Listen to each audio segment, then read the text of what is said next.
Hey everyone, and welcome back to my completionist playthrough of the Baldur's Gate Saga with SCS.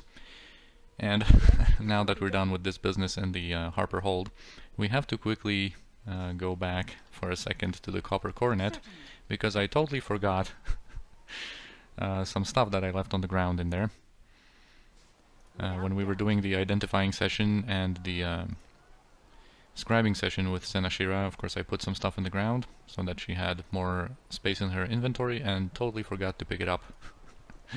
And so by extension of that, also Jaheira didn't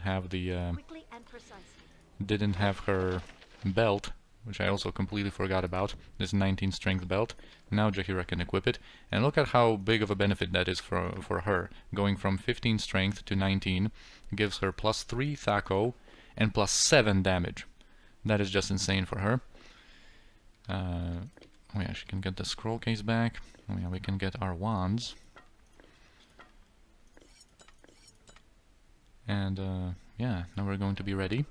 Also, I changed the appearance of Anoman, of course, to a cleric a couple of episodes before, and I actually forgot to show you the difference.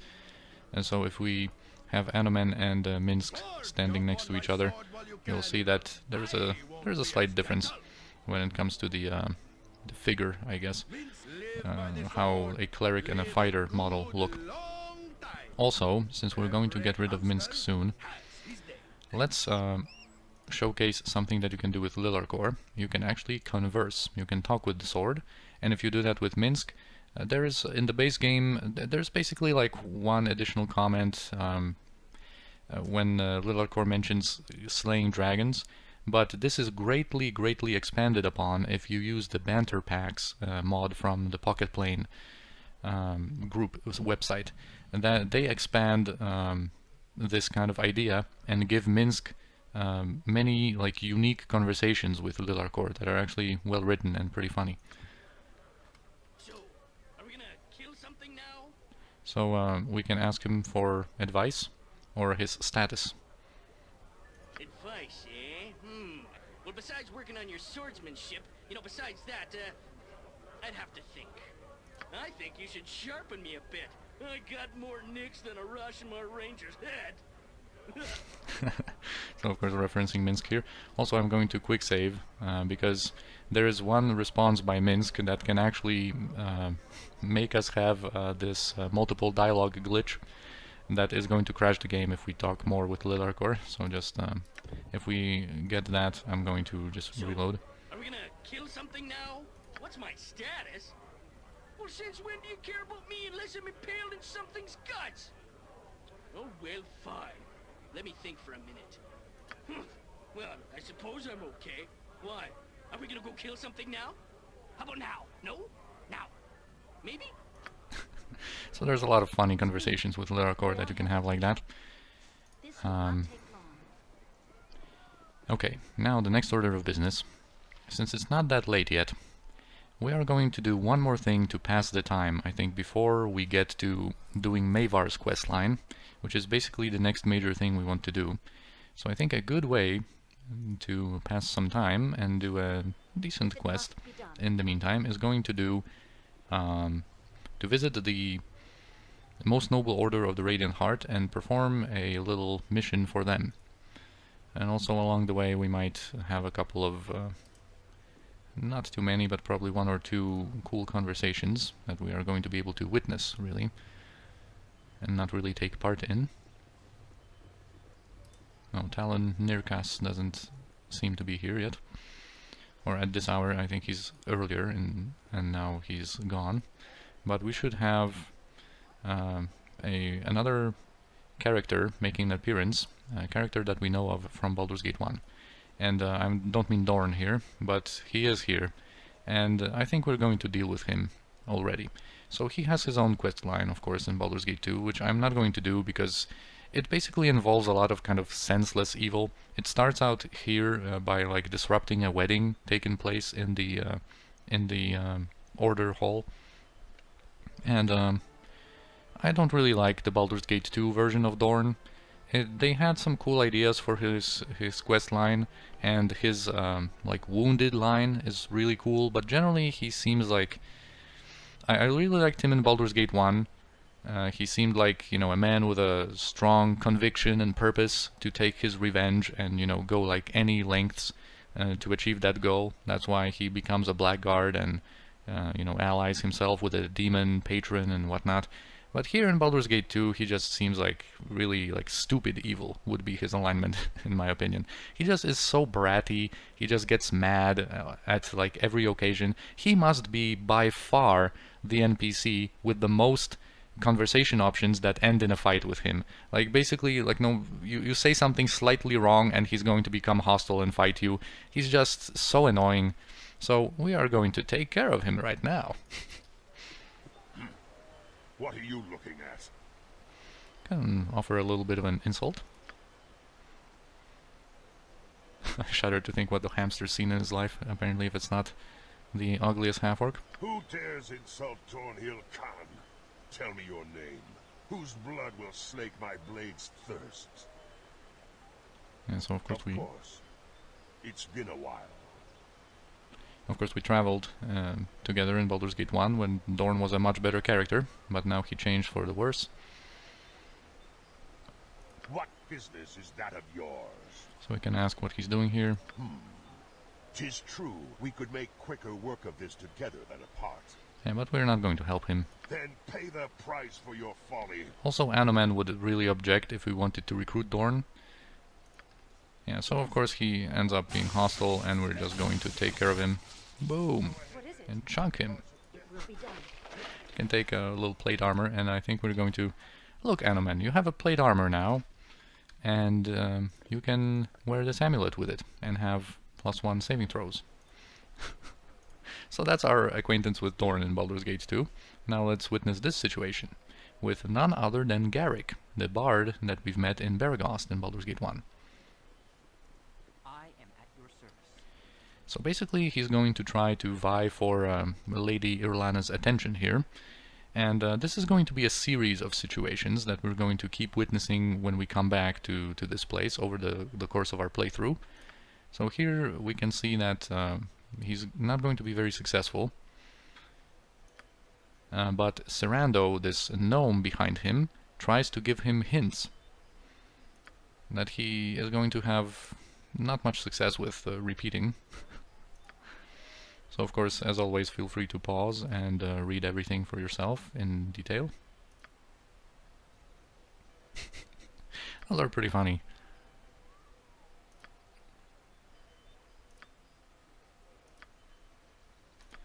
Yeah, we can talk with Garrick. Sir. Yeah, so Serando, apparently, you know, he knows how to woo a woman with his words, and he's basically helping Garrick. I am at your service. Yeah, you seem rather familiar. So here's the reference to Baldur's Gate 1. Who's this silky person? Like, you don't remember the thespian extraordinaire? Greetings, mercenaries! Silke, how could you ever forget that voice? Anyway, if we talk with Serando, yeah, he's going to have a couple of lines where he mentions that he believes that someone like Lady Irlana would never even, you know, look at just a simple gnome such as him. You have a different line. Well, he's not willing to say it right now, but yeah, he says that he's an ugly gnome and he has no chance with Lady Irlana. But this situation is going to develop, as I've said, as we keep coming back here. Hello there. What is it? Alright, so let's take a quick look into the Most Noble Order of the Radiant Heart headquarters here. Also, there were mods that could do that in classic Baldur's Gate 2, but Enhanced Edition, I think, reworked this entrance. Basically switched this tile with the one to the right, where it actually makes sense. That's how it was supposed to be, basically, so that you enter through this passage, not through the like stable section. Here there's a couple of different like paladins, and they are actually, if you have low reputation, they're going to have a pretty like rude response to you, of course.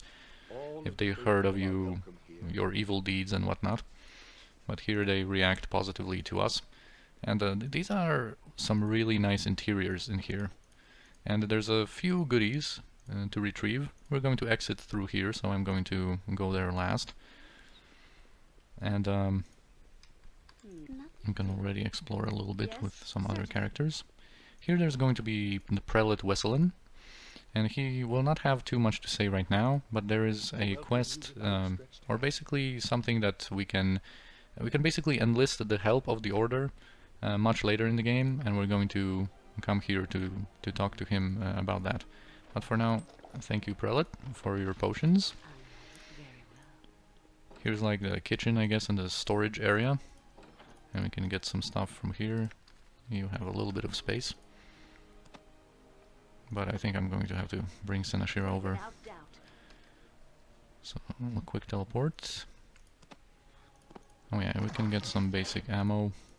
I'm not going to take the bolts. Whatever you want. Speak quickly and precisely. So these bullets can go to Jaheira, but she is too far away. And here there's going to be a pretty funny guy, Squire Melvin, I think is his name. Yeah, Squire Melvin. I welcome you with outstretched Hello there, Pally. This here's the most noble order of the Raiden Heart. I bees the Squire for learning knighty stuff. Yeah, truth, justice, honor, and courage, you know. Was cleaning fish, what not, but a week ago. I'm a-thinking I wants to be a knight, you know. Cleaning fish. Yar, they be seen me skill with a fish gutting knife, and they's gonna train me. So good luck with that, dude. Yeah, so now we're going to talk to Sir Ryan Troll here. There's a couple of kind of references to him in the game, kind of a couple of like pointers to go to see him, but we don't have to wait for any of that. We can just pay a visit to the to their headquarters and just talk to him, and he's going to give us a quest. Greetings. I have heard of you. I would like to offer you the opportunity to help the most noble order of the Radiant Heart. Are you interested in hearing my proposal? The task of being a paladin is not easy. Many break under the demands of our path and leave to pursue avenues of life more appropriate to their talents. Sometimes they bend instead of break, twisting their paladinhood to serve their own purpose. These are hard to detect, but when found, they are quickly cast out. So of course, Animan, obviously an interjection very fitting to him. Jeez. Recently, one of our highest-ranking officers was implicated in smuggling slaves. His name is Anarg, and though he was once a friend, he was expelled from the Order. We thought that the end of it, but Anarg took others when he left. He is a charismatic man, and some of the younger knights were swayed by his words. I don't like where this is going. Goodbye. No, so he has apparently stolen some of their members. We could tolerate their loss, but they masquerade as paladins, abusing our good name. They extort, smuggle slaves, and spit on all that we honor. The Fallen Paladins, as they've known, would recognize any of our order, and some also fear conflict with former friends, so we need outside help in this matter. This is pretty cool of the game to recognize the Fallen Paladin, and it's also a similar case with the Fallen Ranger. So basically two classes that are supposed to be good aligned, but when their reputation falls too low, so, or you know, if they perform evil deeds, they can actually fall and lose their abilities, and basically become like a normal fighter without the access to like Grand Mastery and whatnot. Anyway, the Fallen Paladins always need warriors to aid their illegal activities. We want your party to ally with them, especially Anarg. He's the key to them all. If you consider this man a threat, then do what you think is necessary. Alright, so he's going to offer gloves of healing, and we're going to help them. So they're apparently in the Bridge District. What is it? So Corgan is happy about the prospect of killing some former paladins. Here there's going to be This will not a take couple long. of mini potions. And Yes? that's enough. If it must Alright, be done. so now we can go to the Bridge District and take care of them. There's going to be a little back and forth when it comes to traveling involved, so this is going to pass the time nicely. And after this quest I think we should be ready and on time to actually go and do the Mavar's quest line and recruit our fifth party member and get our playthrough underway. Anyway, so here we have a certain situation with Reynard de Chatillon. We shall not allow you to continue your depredations here, Rindus. Take your men and be gone. Your smuggling will be tolerated no longer. So it seems like either not all of the Fallen Paladins are, you know, engaged in that, like, slave trade and whatnot. Maybe it's just Anarg, and some of the other Fallen Paladins don't, you know, they don't meet the standards of, you know, a Paladin of the Radiant Heart, but they still kind of in their own way strive to do good. So Rindus here, the smuggler. Yeah, we have no interest in your turf. What? Are you trying to convince me that you're still part of the Order, eh, Reynold? You still think you're some kind of goody-goody paladin, eh? You know what I hear? I hear you lost your paladinhood due to some moxie that seduced and used you like a patsy. What was her name now? Celestine, wasn't it? So, of course, I'll not stand by and listen to a cur such as you cheapen Celestine's name. Yeah, so it seems like... I don't know what kind of reference that would have, though. They are not required to, like, you know... They can have their relationships and stuff. Keldorn, who is a paladin that we're going to meet later, has a wife. So, I don't know. Maybe they engaged in some improper fetishes. I don't know. Anyway, so we can help them and kill some of these smugglers to snipe some experience. Especially Rindus, who is now invisible. But he's worth about 1,000 experience, I think 1250. Unfortunately, she managed to get that entangle off. Alright, let's try to snipe Rindus before they kill him. Alright, nice. I think we got the kill. Oh no, Reynold did. It's not a big deal. Of course, we're going to have to listen to this wonderful sound of entangle throughout this conversation. But anyway, Reynold is going to offer us membership in their group, or as some employment actually. We can ask him how he left the Order, but apparently it's a sensitive topic and they don't really share that information. And here he's going to say that, yeah, I would not expect one who is not fallen to understand. We seek the solace of each other's company because we come from the same place. Yeah, for one reason or another, we are unworthy of the vows we once took. So yeah, we might be interesting in the job. And apparently we need to retrieve Anarg's cup, which is kind of a symbolic item of his paladin status.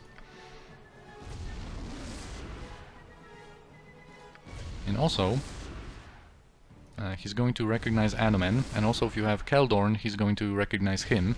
But Anomen is going to play it nicely here. Yeah, the priest there is none other than Anomen Delrin, no? A member of the Order. Just what are you attempting? And Anomen's like, I have not passed my test. I am no knight, Reynold, and nothing for you to be concerned over. And that's going to convince him. And yeah. Jeez, that sound, man. Let's just loot some potions.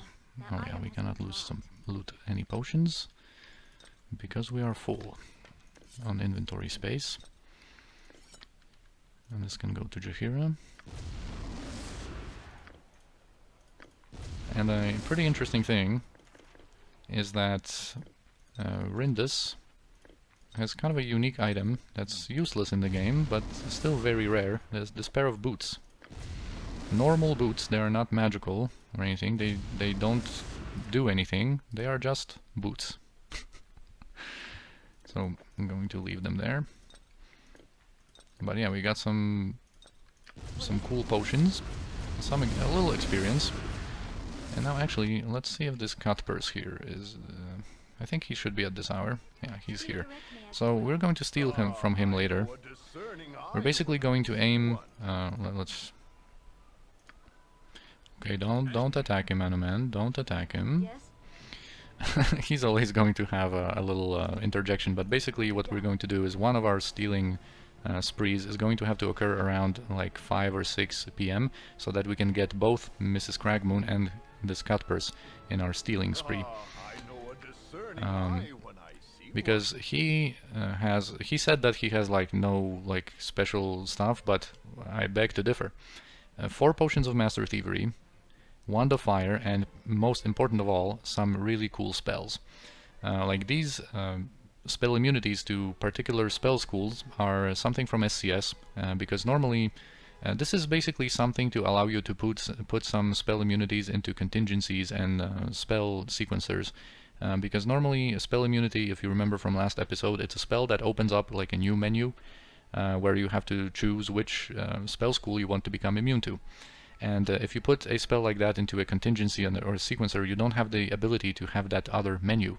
So basically SCS introduces these particular immunity spells that you can put in spell sequencers, so they will work as you want them to work. But most importantly, he has protection from magical weapons and improved haste. So those are some massive major spells, so we're going to have to steal from him at some point later. I just wanted to show him, because he's just a vendor that's only at a certain point in the day here. He's just called Cutpurse, so it's kind of easy to miss out on, I think. So now we have to go back to the Temple District and go to the Radiant Heart again, headquarters. I guess they don't have anything else to say. And these cutscenes, have a little bit cutscenes. I guess these situations have a little bit of a cooldown. Without doubt. So we're going to have to be back later to witness some of their other conversations or other attempts from Garrick. Speak quickly and precisely. Greetings. Anyway, if you tell Ryan Troll about what happened, he's going to trust us with that cup. This is pretty funny. Give us the cup or we'll take it from you. I guess here you treat the mission really seriously. Yeah, so it's a symbol of their paladin status, and he's unwilling to give it to us. But if we explain that it's yeah, he can actually provide us with a bit of an explanation. When a new paladin joins our order, he is given a cup. It is a symbol of the unity between the order and the paladins who serve the order. Anarch wants to maintain a link to the order using the cup, but I see that it is necessary for you to give it to him in order to gain his trust. So yeah, we will return it, of course, and he's going to trust us with this cup so that we can, finish the mission. Yes? And now we'll be able to go back to the Fallen Paladins and see how this situation develops. Without hesitation.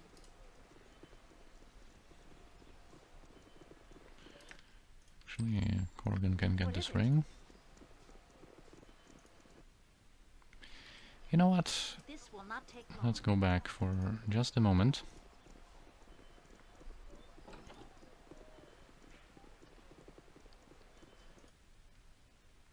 Speak. So that Senashira can buff up with some spells. Her ghost armor expired, so Yes? let's use this spirit armor, and let's use these mirror images.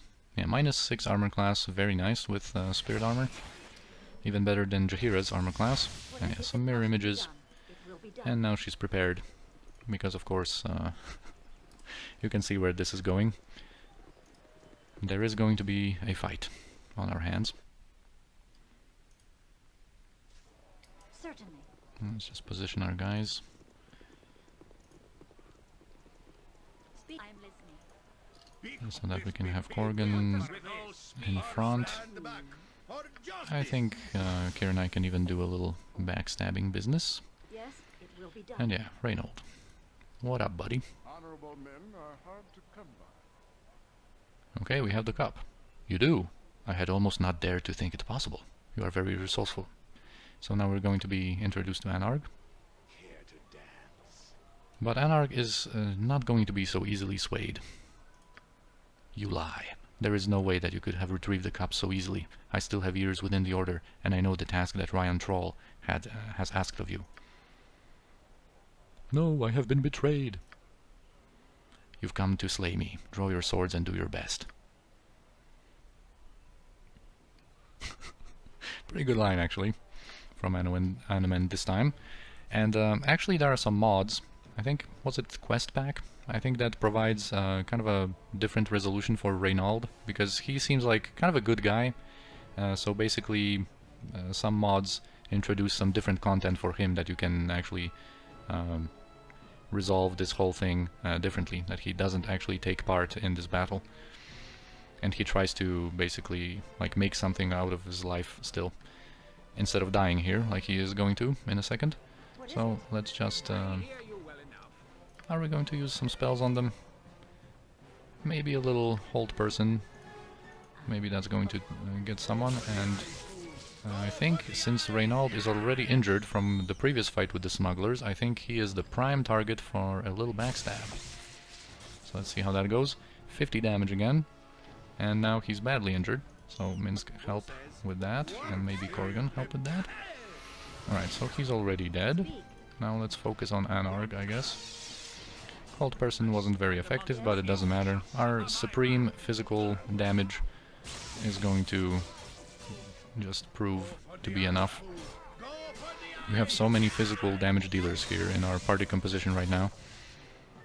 And it's pretty nice, although Corrigan got damaged.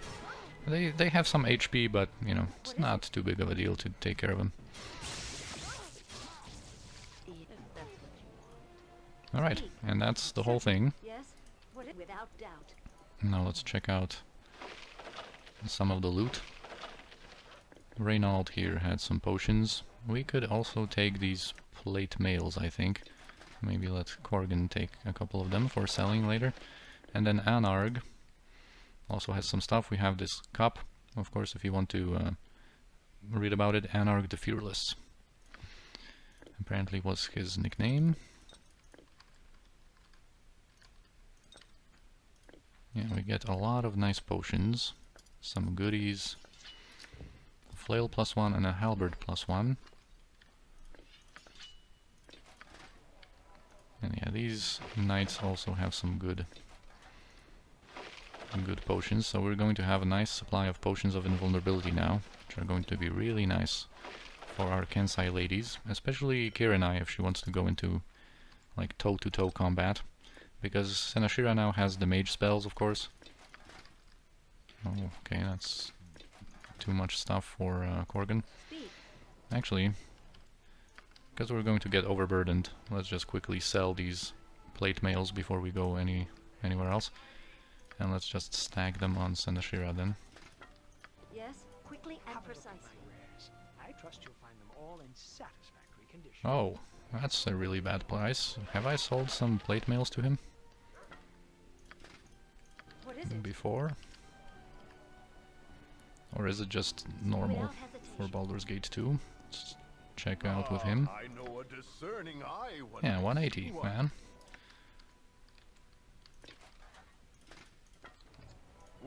Gotta be frugal, you know, that's 60 gold per item. Gotta be frugal, man. That is all the difference that matters here. Yes. Alright. And now we can go back to Sir Ryan, collect our reward. And yeah, it's 6 PM, it's probably going to be around 7 once we're done with all this. And slowly we're going to be able to start out Mavar's questline, I think in the next episode.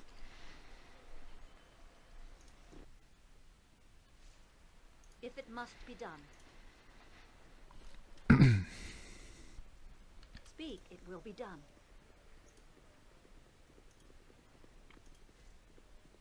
Greetings. Yeah, the Fallen Paladins are destroyed. And we get +1 reputation, some personalized experience, Corrigan levels up, and we get these gloves of healing that you know, can be a little useful, I guess, in some situations. And also, not only Corrigan, but Senashira also leveled up. So Senashira is going to be a level 11 mage, now has way better saving throw versus wands and spells, very nice. And she has more level 3, 4 and 5 spells. So that's very nice. I think before resting we're going to sort out her spells, and Corrigan just gets a standard fighter level. From this point on, from level 10, he's always going to just get a static 3 hit points and a Thaco improvement. Yes, and every 3 levels he's going to continue to get proficiency points, but we're not going to have him for that long. There's basically like 2 more encounters I think that I would like to have Corgan with us for, and then we're basically going to just thank him for his services, I think. So yeah, I think this is going to be it for our episode. We're like just in time, I think. Everything worked perfectly, time-wise. So I thank you for watching. I hope you enjoyed this episode, and I'll see you next time.